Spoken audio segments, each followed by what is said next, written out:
All right, welcome back. And your writing time is actually 4 minutes past 7 a.m. We are now changing gears and heading to the people and politics. Being a Tuesday, this is how we do it.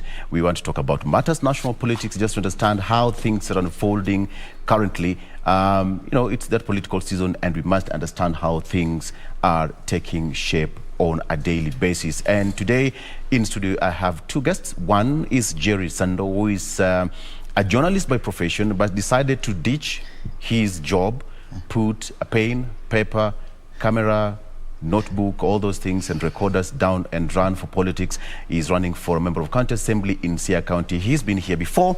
Welcome to the show, Jerry. Thank you so much, Victor. Karibu sana. And Dennis Maina, who is running to topple the big boys, quote unquote. But in politics, there is nobody who is smaller, nobody is younger. It's one.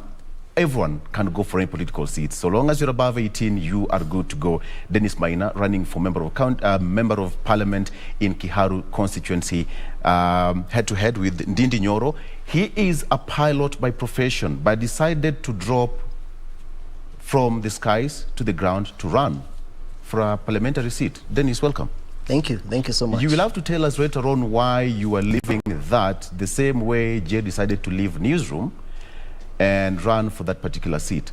Interesting. Absolutely. All right. Absolutely. And a lady is coming later on, Vivian Ta, who is also an aspirant at Langata parliamentary seat. She'll be here shortly so that we have that gender parity. Is that right? Thank you so much. So let's start off looking at the newspapers here. Jerry, with you, you have got this Nation newspaper. What's the front page of the newspaper there, Nation? Nation is how Ruto bagged Mudavadi's ANC. Yes. Interesting. Interesting. Very. True. For me, really, I can say Mudavadi, as somebody said yesterday, that Mudavadi was, it was like he was walking in a live bombshell, and it really caught him. Yes. The thing is that... Actually, it was former Speaker Kenneth Marende. Yes. Yes. You see, when he talked of earthquake, earthquake comes with a lot of distraction, and a number of things. I remember Honorable Cleophas Malala, my friend, yes, saying that 2 casualties were already seen that same day. But I don't think the Oka principals were the only casualty that day. Even Mudavadi, according to me, even Mudavadi himself was a casualty because the speech was well written. The speech was well written, the speech was well delivered, with bits of drama here and there, having soundtrack. We've never seen that kind of things before. You delivering your speech and you're having your soundtrack background and things like that. Yeah. But then, you see, when you're talking of trust and loyalty and things like that, Mudavadi was talking about himself, because you can't tell me that you're a principal, together with some 2 principals in a team, and you are inviting guests and you don't inform your principal, the guests that are going to be there, and you're talking about trust, you're talking about loyalty, and then they come and find that the guests that probably are not, quote unquote, their friends politically, are there. They will not be comfortable, really. There's that issue of not being honest to yourself. These people are just honest with Mudavadi, that, you see, there's no way we can be going around the country talking about the negatives of this guy, and he's the same guy that you want us to share same table with him to celebrate your launching. So really, it was something that being seen as a Mudavadi being a casualty, and the 2 principals also being casualty, and I think that was the beginning of beginning and the end of Oka per se. But when we look at this headline, how Ruto bagged Mudavadi's ANC, perhaps it's been long coming, and when you hear people like Malala speaking way back from last year, they were in Eldoret the other day. The DP landed in Kakamega for a football tournament. And, they say that we are free to choose friends. Yeah. So this is something that has been long coming. Yes. There's nothing like a mistake in politics. If it's happening, it's because it was meant to happen. Remember, When His Excellency Deputy President Ruto's daughter was, having the wedding, yes, one of the most prominent guests there was Mudavadi, and pictures were flown everywhere, and people never took keen, or people were never too keen on that picture or that photo or his presence there. But then this was something that was being cooked all back. But I can say, yes, Cleophas Malala delivered. Cleophas Malala delivered. He's one person that you cannot ignore in Kenya politics right now. He might be called Johnny Come Late, but he's top there. He's in the news every day. And politics is about visibility, whether positive or negative. But you must be visible, you must be seen. And Cleophas has maintained. And you see, even Cleophas inviting His Excellency Deputy President to his Cleophas tournament, yes, it was not a mistake. It was something that was really, and remember, even this Oka principle, it is rumored that they were supposed to attend, but they never attended that. Mudavadi said that during that tournament, said that he was in Mombasa for a holiday. You get? Yes. And see, Cleophas Malala has been going out supporting His Excellency Mudavadi throughout. And this is a young boy or a young man who is trying to rise. You being there, you see, they say the closer you are to power, your price tag goes up. Yes. The closer Malala is closer to Mudavadi in Western, his price tag goes up. So he wanted his price tag to go up that day. Yes. But you see, the person to make his price tag to go up just say that I'm in Mombasa. No good reason why he was in Mombasa. He's in Mombasa. But it seems he had a wind that, hey, I think Ruto is going to be there, but then I am not sure if I want people to know that I'm working with Ruto or I'm yet to work with Ruto in the near future. So let me take a back seat and see how things unfold. And yeah, you see, still that day, still whether we like it or we don't like it, still Cleophas Malala's profile went up because that day in Mumias, there was Malala and Ruto, and just the opposite, Buhungu, His Excellency Raila Amolo Odinga was also there. Exactly. And when we were looking at the headlines in almost all the bulletin, it was Malala and His Excellency Raila Amolo Odinga, which was pretty nice for him, politically speaking. Yeah. Okay. You said something that in politics, the more visibility you get, your price tag also goes higher. Yes. It's the same as your network is your net worth. Yes. So you show me your friends, your ring, and actually I will tell you who you are. Dennis, this event took place on Sunday. It's talk of the town right now as we speak. And if you look at the whole situation, now the whole dilemma, even as we have it, is the issue of having a running mate. All right? We have got Central Kenya here, who's been supporting, the DP. He's been crisscrossing that particular part of the country, as well as western part of Kenya. Now we have got ANC on board. And remember, there's something they said, that it's a small river joining a big river. So who was joining who? I think I'm more fascinated by the confusion, the competition. I think it shows we are very competitive. I think it would be so boring, and if everybody was, maybe we had taken sides already, you already know who's gonna win. But I think the unpredictability, I think it says a lot about our politics, about the tolerance that maybe you can take a running mate from here, you can, the unpredictability, basically.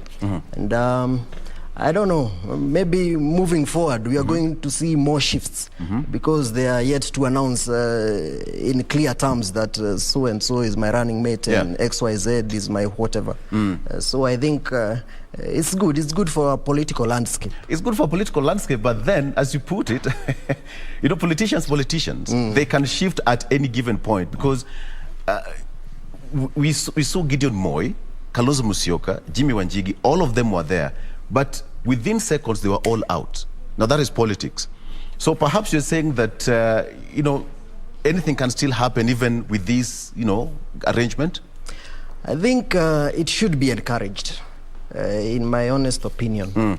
And I think we should encourage more people to express their views concerning whatever affiliation they may want. I don't think it would be right if it's already known that I'm going to get a running mate from my home county of Murang'a. I'm going to do X, Y, Z. I think let's go in that direction where you don't know what's coming next. I think that raises the stakes. And moving forward, I think there are more surprises to come, as you say. You know, Jerry, on the front page of the Star, Musalia twist in Ruto running mate battle.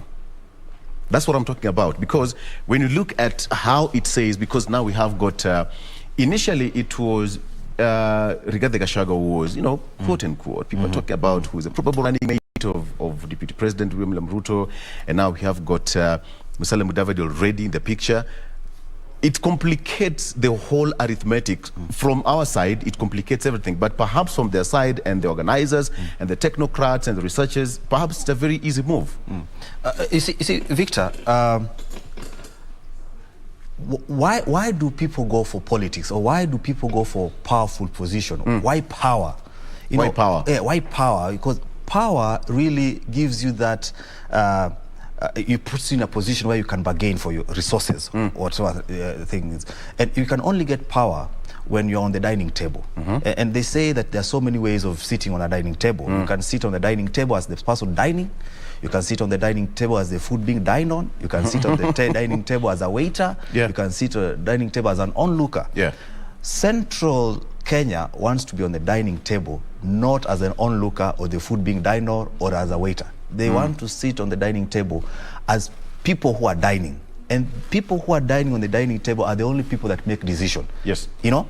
So when Musalia twists in Ruto running mate battle, is because the Central Kenya, they feel that they are being pushed out from the dining table. And when you look at yesterday's Murang'a event, where Baba was, Peter Kenneth was like, when you guys saw the Musalia Mudavadi Ruto affair, you didn't see any of us there. You didn't see any Central Kenya person there. It's like we are being pushed out of this circle. You can never, as a politician or somebody who wants to be in power, you must always fight in the King's Court. Perhaps that could be an assumption politically. Once you get out of the King's Court, you are done.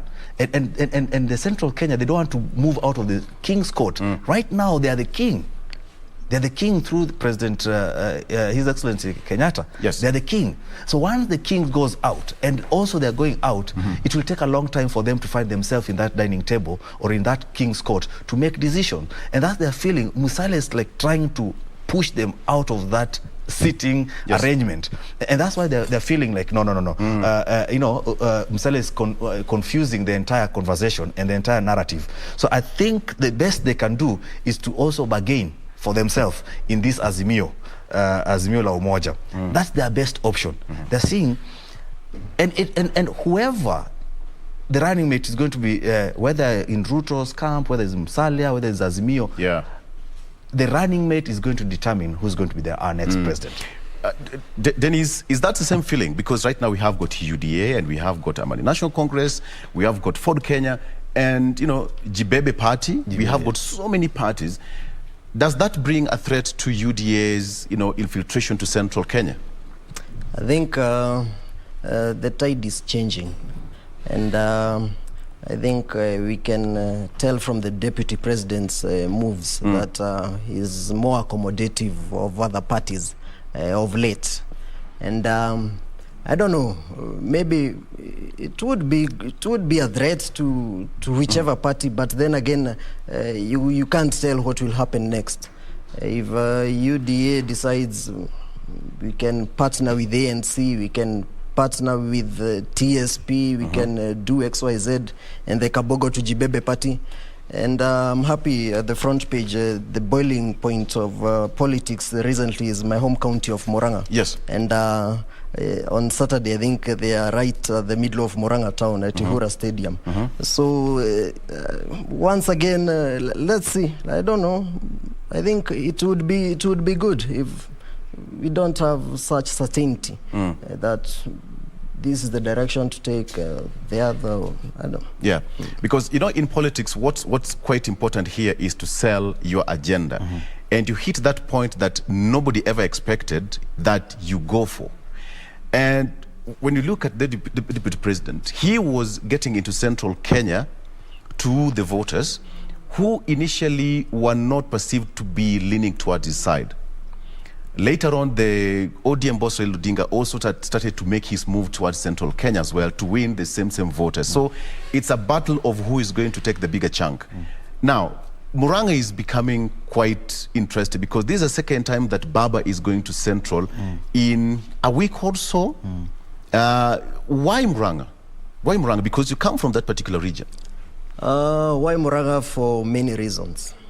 One, you know, Peter Kenneth is a household name, right? From that place.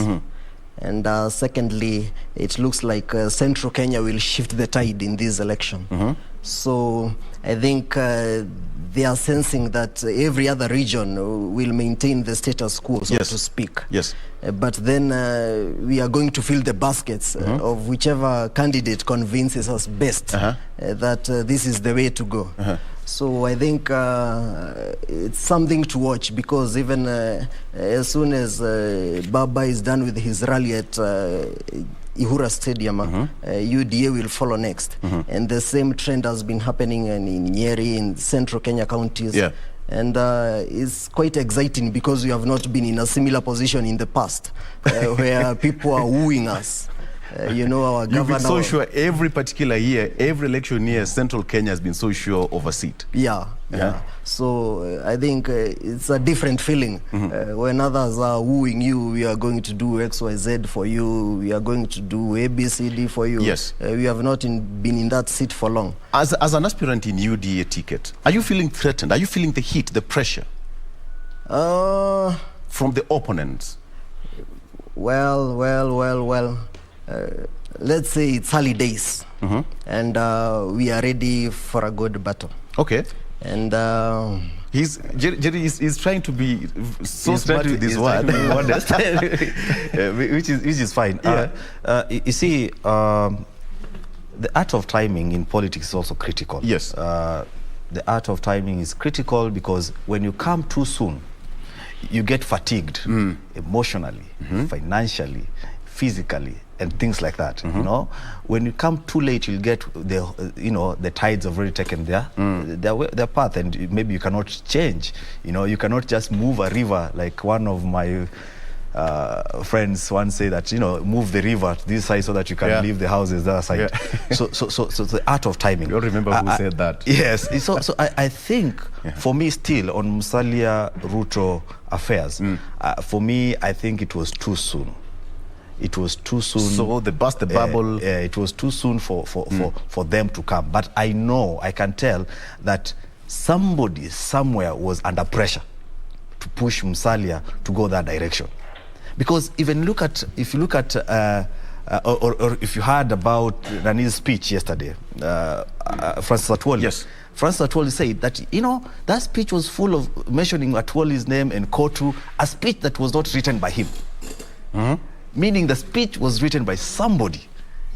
And that speech was written by somebody, and that speech, you could tell it was, even with the wording, if you listen to His Excellency Raila Amolo Odinga, you'll know that is Raila Amolo Odinga speaking. Even if the speech is not him, you'll tell that that's him. If His Excellency Ruto reads a speech, you can tell there are some words that are so common with him. You can tell that is him talking. But there are some words that if you listen to Musalia Mudavadi saying, tusidanganyane, that is not him. That is not him. You know, and you can tell that there is somebody who was given an assignment and he had to deliver, and he had to even script how the whole thing was going to start to the end, and how the speech is going to, and he came out. And I think Musalia Mudavadi really was honest to himself. He really wanted to launch himself, his presidential candidate. But I don't think he went through that speech. That brings a different discussion altogether, because, you know, it's been talk again, people have been talking about, was that Musalia Mudavadi's voice? Did he go through the speech? Yeah. Was his input factored in that speech? Or it was all left for some people to write the script and it was left for him to read? You know, when you look at, Dennis, when you look at the whole setup and, you know, everything that is now taking place, we can say that the political earthquake has just begun.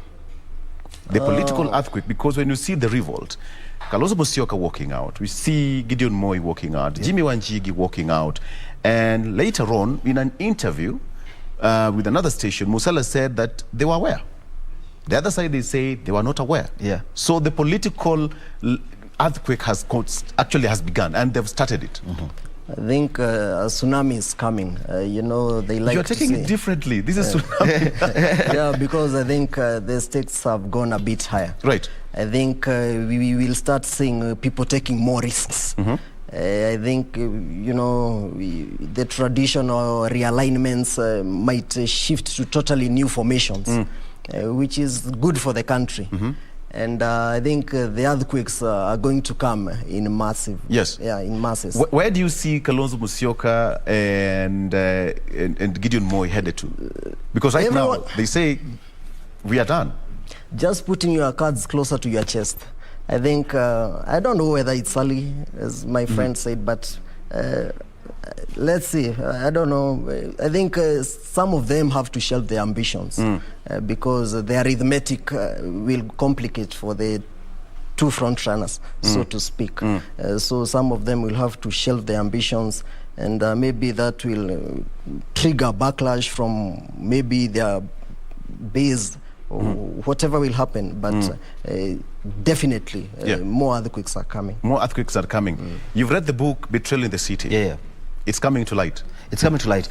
You see, in politics, it's good to do harvesting. You harvest people here and there, you harvest votes here and there, but there's sometimes some harvests are disastrous. You know, you can harvest because each and Kenya as it is, we are so ethnical. We are so ethnical divided. Right. And each and every region, they have their own political parties. You'll find Western right now. There's this. Is it DAP? Democratic Action Party. Yes, Kenya. You know, so they have that because they want that to be a beginning party for them. When you go to Luo Nyanza, ODM is strong there. When you go to Rift Valley, probably UDA is strong there. When you go to Central, we have Jubilee, we have TNA, we have all this for the party. So when you come to Siaya, for example, and then you want to harvest a UDA as your coalition partner, yes, you have harvested. It's going to be disastrous for you because you're going to lose. That's what I mean by saying some harvests are disastrous. The harvest that Musalia did, I don't think is going to catapult him anywhere in Western. Okay. I don't think it's going to catapult him anywhere in Western because from what you had yesterday or aftermath, after immediately when Ruto was there, yes, and the Western Kenya, you know, they had mixed signals.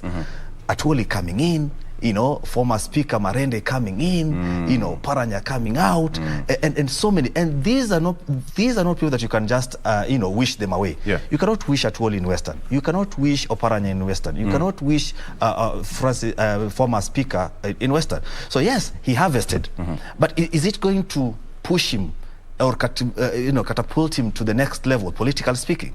I don't think at the moment he's going to play the second fiddle. Either he's going to settle for a deputy president or he's going to settle for something else.